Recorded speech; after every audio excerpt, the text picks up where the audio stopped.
Is anti-Zionism just another form of anti-Semitism? Check out these clips of Melanie Phillips and Einat Wilf taking on Medhi Hasan and Ilan Pape at this anti-Zionism versus anti-Semitism debate. Ladies and gentlemen, I never visited Israel at all until the year 2000, and I never wanted to go there. It didn't sound the kind of place which had anything to offer me.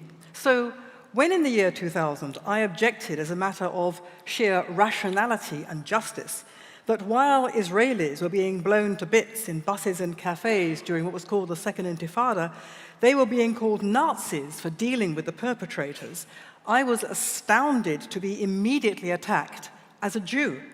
I was accused immediately of dual loyalty, of being too Jewish, and of waving the shroud of the Holocaust to sanitize the crimes of Israel. Well, I think you can see the same pattern in today's Labour Party crisis over anti-Semitism, in which anti-Semitic motifs about Jewish global conspiracies are conflated with attacks on Israel. At one meeting, Jeremy Corbyn noted of two Zionist opponents in the audience that despite, quote, having lived in this country for a very long time, they don't understand English irony, using the smear that as British Jews, they didn't actually belong in Britain. The Palestine Solidarity campaign is riddled with anti-Semitic comments such as that the Paris Bataclan massacre was a false flag operation to increase support for Israel, or that Kristallnacht was instigated by communist and Freemason Jews to promote war against Germany. Today, a German neo-Nazi group has linked to the BDS movement, noting with approval its efforts to isolate the Zionist aggressor state in defense of the rights of Palestinian people. The language of BDS and the far right is interchangeable. Those who say anti-Zionism is not anti-Semitism would have us believe that all this is simply a coincidence. I say it is not, and that anti-Zionism is weaponizing anti-Semitism, and this is why. Let's define, first of all, what we're talking about. What is Zionism? Nothing more or less than the self-determination of the Jewish people in their ancient homeland of Israel. What is anti-Semitism? A delusional hatred and fear of Jews, Judaism, or the Jewish people. But anti-Semitism is not like other prejudices. It has unique characteristics applied to no other group, people, or cause, such as an obsessional and unhinged narrative based entirely on lies, accusing Jews of crimes of which they are not only innocent but the victims, holding them to standards expected of no one else, depicting them as global conspiracy of unique malice and power. Amazing, anti-Zionism has exactly the same characteristics. Don't get me wrong, criticism of Israel's policies, robust criticism, is entirely legitimate. But anti-Zionism is different. Anti-Zionism demonizes, dehumanizes, and delegitimizes Israel in order to bring about its destruction. You may hear some of this slander this evening. The lie, for example, that Israel is an apartheid state when Israeli Arabs have equal civil and religious rights. The lie of ethnic cleansing when the Arab population in the disputed territories has more than quadrupled since Israel's rebirth in 1948. The lie that the Israelis are willful child killers when they in fact go to unique lengths to avoid killing civilians in their always defensive wars, and when the ratio of civilians to fighters that the Israelis kill is at least 3 or 4 times better than any other country, including Britain. The lie of Israel's human rights violations when it's the only country in the Middle East where Arab Muslims and Christians, women and gays can live in freedom and safety. Fundamentally, anti-Zionism is based on the big lie that the Jews seized and occupied another people's land. But history and law show that's completely untrue. The Jews are the only extant indigenous people of the land. Israel was their kingdom more than 3,000 years ago. Driven out when it was occupied, they maintained a continuous presence in the land under the waves of colonialism, Assyrian, Roman, Abbasid, Mamluk, Ottoman, the British. They fought off Arab colonialists to re-establish their state in 1948 and are still fighting off Arab colonialism. The Palestine Mandate of 1922, which parceled out the former Ottoman Empire, enshrined their right to settle throughout that land, a right that endures unaltered in international law. The law also entitles Israel to hold on to land seized from its attackers while that land remains the launchpad for attacks, demonstrably true. The Jews are therefore fully entitled to live in both Israel and the disputed territories, even though they have always agreed to share it with those Arabs who lay a claim to it. But the Palestinians have refused to share it and have responded to repeated offers of a state of their own with terrorism and war. Israel is the only place where Jewish peoplehood makes sense, but anti-Zionism singles out the Jewish people alone as having no right to their homeland. Of course, many groups aspire to a homeland, but Israel is not an inspiration. Israel is a country. No other actual country is singled out for destruction and the mass murder that would inescapably follow. No one tells the Kurds, for example, their aspiration to a homeland is illegitimate and racist. People say Zionism is racism because of the big lie the Jews stole the land. Anti-Zionism thus writes the Jews uniquely out of their own history. It is an anti-Jewish calumny. Now, people say anti-Zionism can't be anti-Semitism because some Jews are anti-Zionist. Very true. But in fact, there have always been Jewish anti-Semites, Karl Marx, to name but one, who wrote, quote, "The emancipation of the Jews is the emancipation of mankind from Judaism." Yes, a small fringe of ultra-Orthodox Jews campaigns against the state of Israel, but they nevertheless pray every day that the Jews should return to live in Zion free of foreign rule. Their beef is they think the return in Israel is premature and should happen under different conditions, so their problem is a matter of timing. What they do not believe is the core doctrine of anti-Semitism, that the Jews have no right to the land of Israel. Now, there's a vital distinction to be made between anti-Semites and anti-Semitism.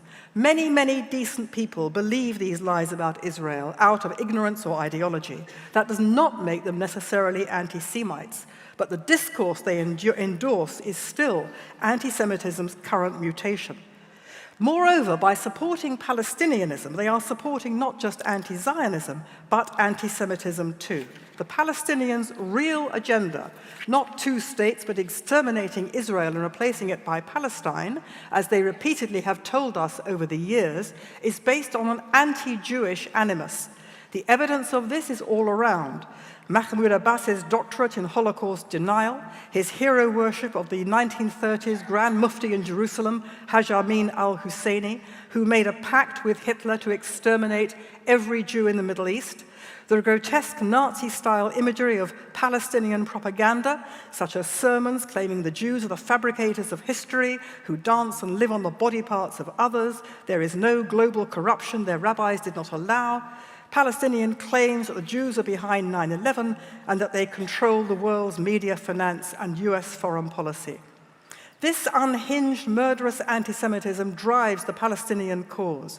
Does anyone therefore seriously suggest that people in this country who support this cause and who say that the Jews were behind 9/11 and controlled the world's media, finance, and US foreign policy, that this really is just a coincidence?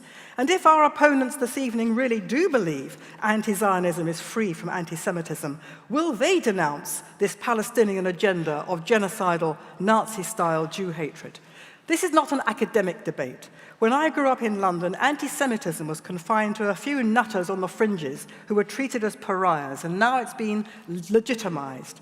Not surprisingly, anti-Semitic attacks are running at record levels, and what's so distressing is to hear our right as Jews to our own peoplehood being singled out as illegitimate, and to hear the unhinged and obsessional lies and distortions about Israel become the default position of fashionable conversation.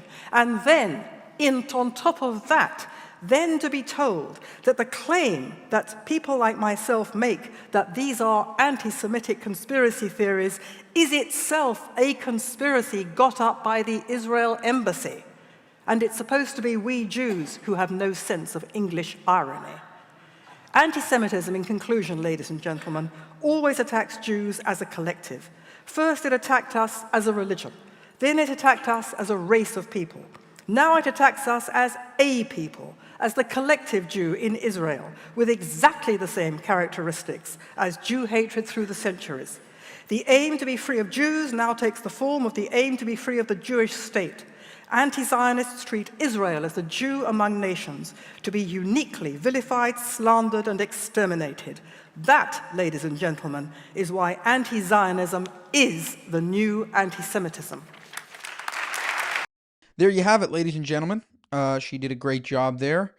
She is one of the best defenders of Israel that we have. And then on top of that, Einat Wilf gave a speech, and she laid out exactly why anti-Zionism is, in fact, anti-Semitism.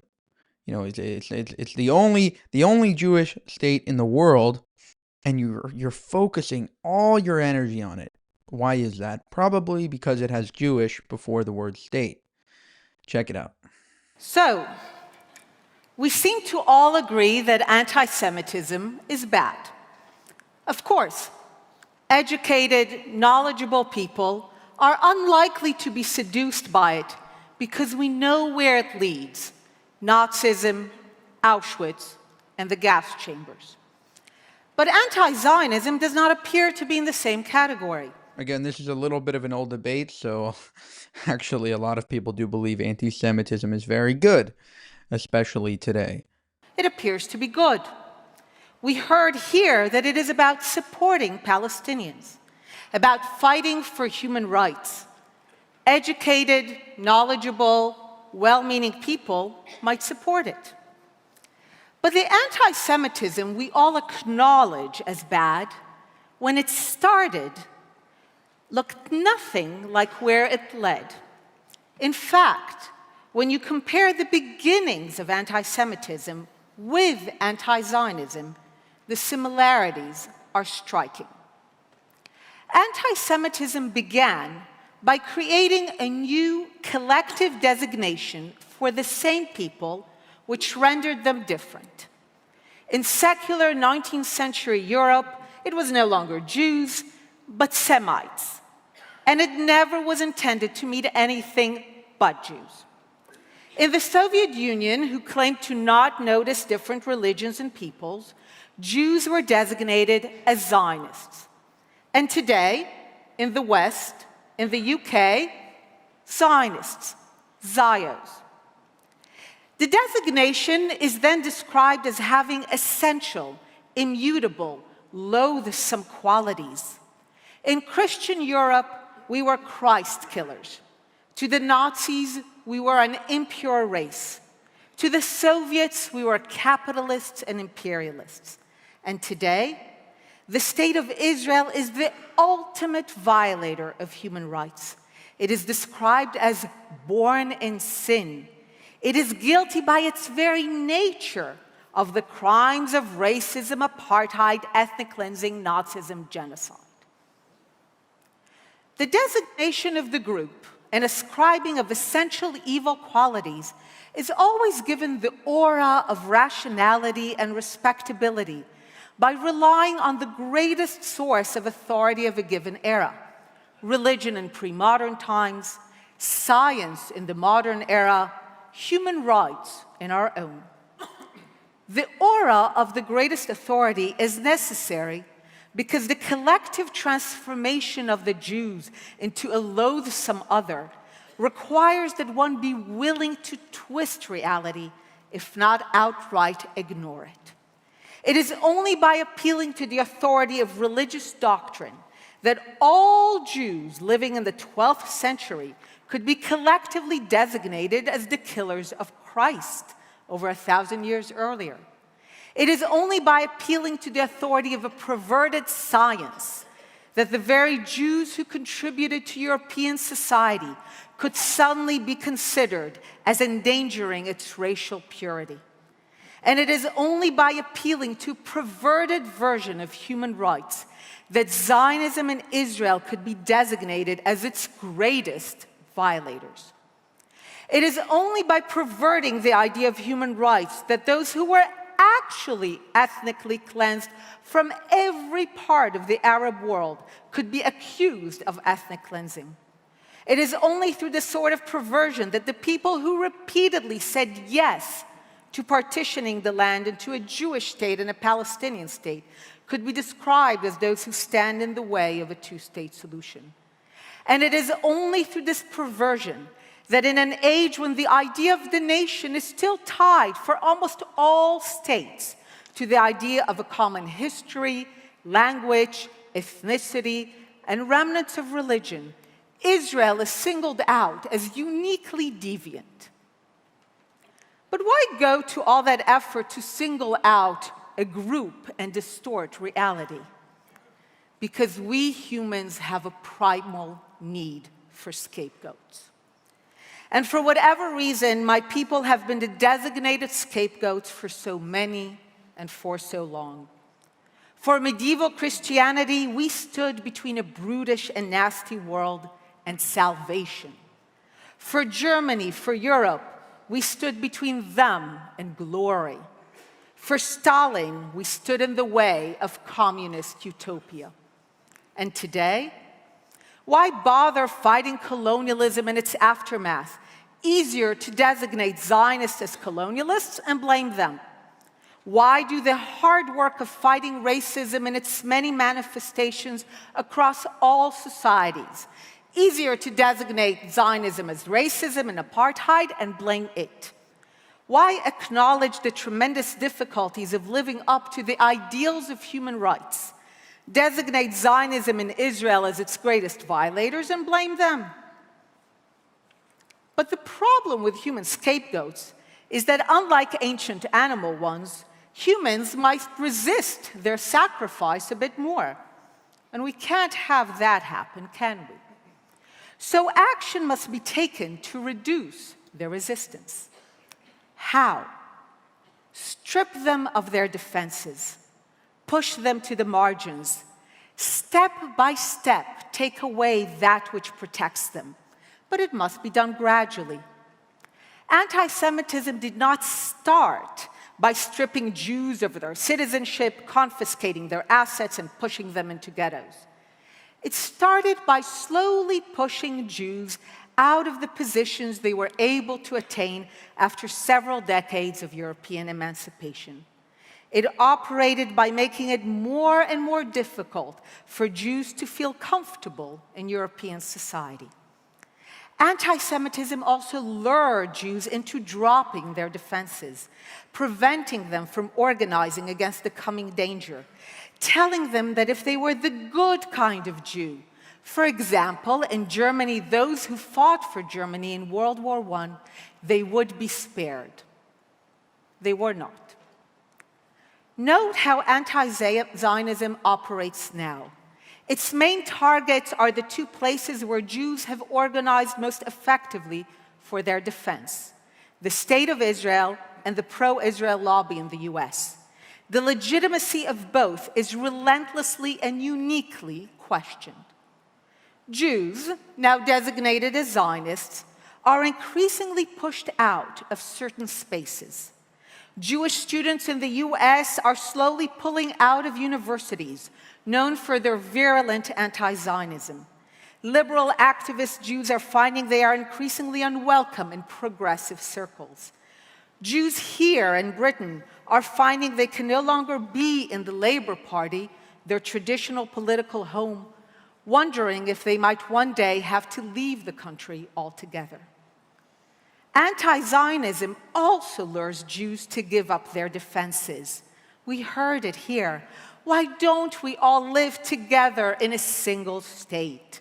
Yes, we know that nowhere in the Arab world have Jews ever been treated as equals and were violently ethnically cleansed when they dared raise their heads. Yes, we know that binational states, certainly in this region, but not only, descend into bloody mayhem. But we assure you, this one will work. Just forgo your insistence on having your own state where you control your defense. Anti-Zionists also insist on their respectability. They will try to convince you that the fact that the targets of this new form of virulent hatred bear a striking resemblance to those who were targets in previous times is sheer coincidence. They will insist that the fact that the charges against this group appear like variations on the ancient themes of anti-Semitism is sheer coincidence. They might even convince you they are fighting anti-Semitism, but the old, easy-to-identify kind, which we already know is bad. And this is where it all comes together. In the past, waves of Jew hatred and anti-Semitism did not arise from something that those who were hated actually did. It arose from a crisis in the society of those doing the hating.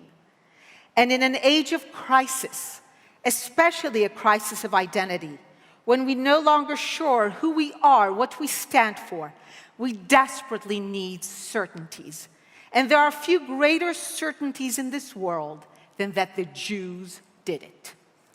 And so the Zionists are designated as a collective group, which happens to coincide with the group previously known as Semites and Jews.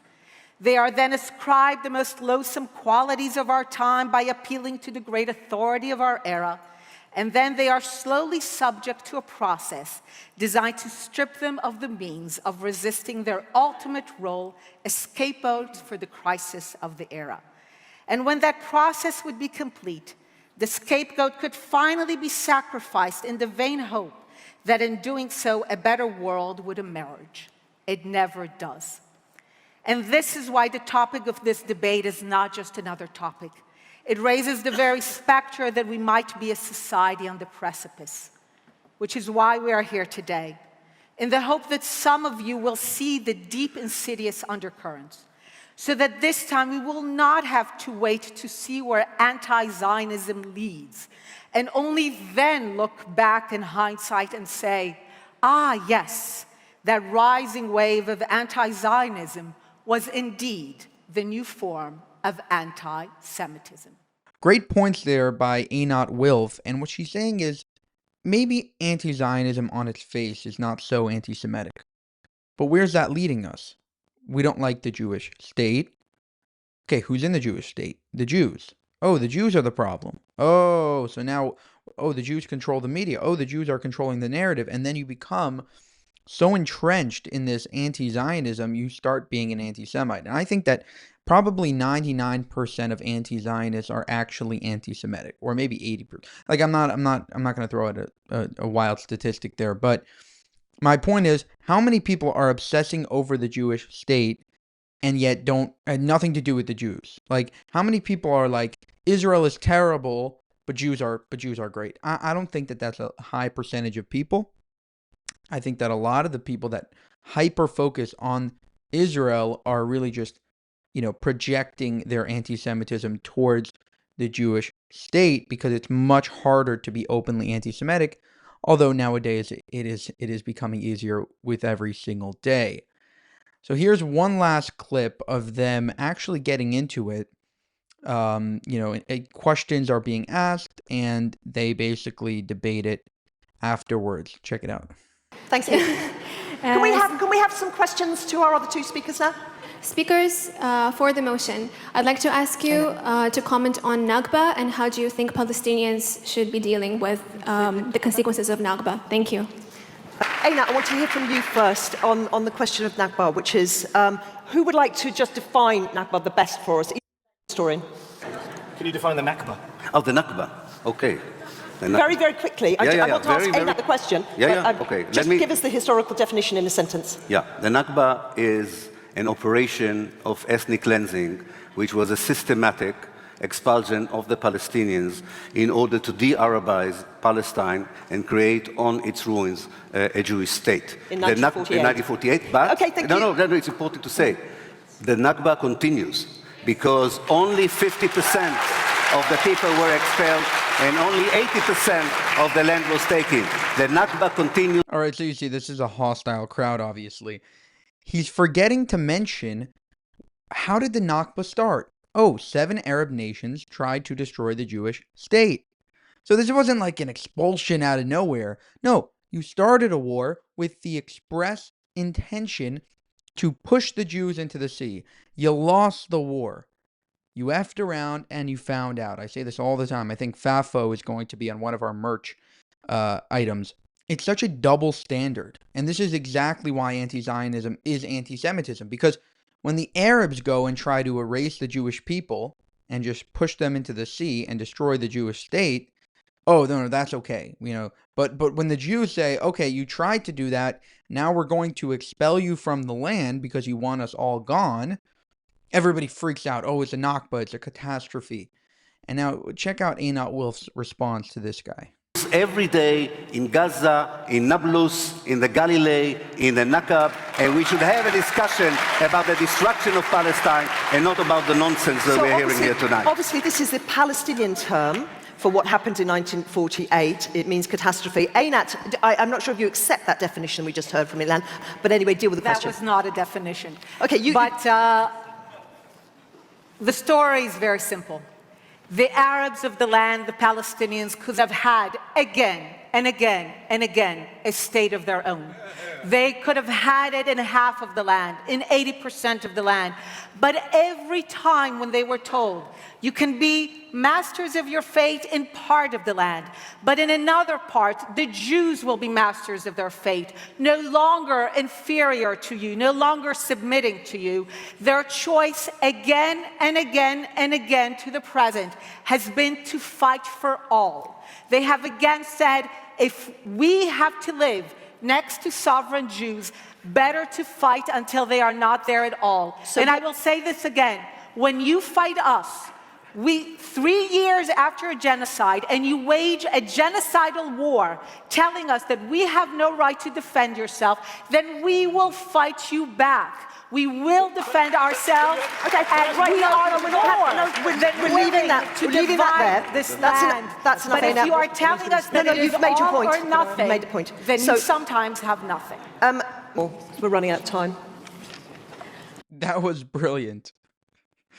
Yeah, you started a war, you lost the war, now you deal with what you reap what you sow. You reap what you sow, from Einat Wilf there. Brilliant response. And here's another question that comes up about, how do you solve the conflict? How do we get past this Israel-Palestine thing? Hi. Well, to paraphrase Bret Stephens and Peter Beinart, anti-Zionism is not anti-Semitism, but it might as well be, practically speaking. But we're dealing with a lot of semantics here, and my question is, I'm having a little identity crisis. I'm Jewish, I'm a Zionist, I'm deeply troubled by 1948. I wouldn't call it ethnic cleansing, Mr. Pape. It was a strategic choice. We need to do, okay? It was a strategy because it was a time of war. My question is, why are we, this is almost masturbatory, you should pardon the expression. What is the solution? We're all thinking kind people. By the way, and this is even considering that the Nakba actually did occur in the sense that it was the Jews that pushed them out of the land. Many of the Arabs were told, and that there are testimonies of Arabs, of pro-Israel Arabs and Arabs saying, no, we were told to leave by the Arab leaders. They told us to leave. We weren't kicked out. We were just told to leave by our own leaders, and that obviously can't be the Jewish people's fault if you're told by your own leaders to leave the land. What is the solution? 2 sentences, please. What is the solution? It depends on what the problem is. If you define the problem in the Middle East as a contest between two people with the rights to the land over the boundaries of that land, then you end up precisely where we are. But in my view, that's not the situation at all.